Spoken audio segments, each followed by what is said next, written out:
Have you ever kissed anybody underneath the mistletoe? Stay tuned, let's talk about why we do that.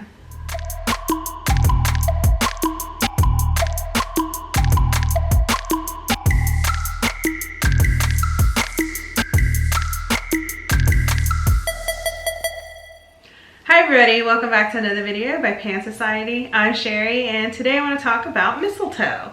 It's middle of December, we have a lot of Christmas traditions going on right now, and some of those traditions are actually older than we know. Mistletoe being one of those. And what I mean by that is we've all had that experience of mistletoe hanging in a doorway, and if you're caught underneath it with someone, you give a kiss, or in comedic stories where someone's walking around with mistletoe trying to get a kiss from someone that they feel is special. That tradition actually comes from Old Norse mythology.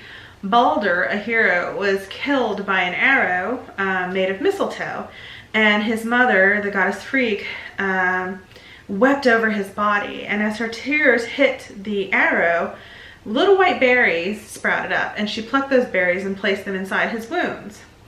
Those wounds began to heal, and he came back to life. So overjoyed, she blessed the mistletoe and anybody with it, hoping that they would find their true love. So that's carried on to why we get kisses underneath the mistletoe. Which is kind of funny because mistletoe is a parasitic plant. It doesn't exist on its own tree or bush.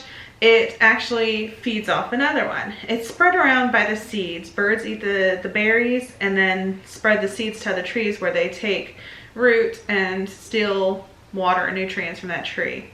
When you harvest mistletoe, even though you harvest all the greenery that you see, you can come back almost every year like clockwork because and to harvest more, because even though you've cut off the greenery part, it's kind of already ingratiated itself into the trunk of the tree and will always keep regrowing.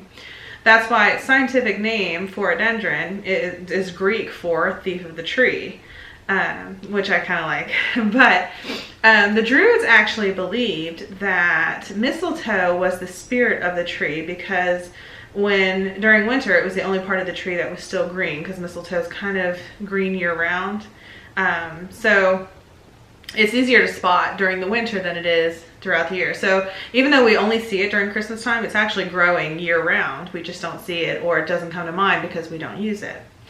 In magical uses, it's used for love, obviously, fertility, and protection. So you'll see a lot of people hang it around and dry it and keep it for those types of uses. Medicinally, it's still being studied, but in old Europe, they used to use it, old European medicine, it used to be used for arthritis, seizures, headaches, that type of thing. And they're actually doing studies on it now for cancer, as a cancer medicine.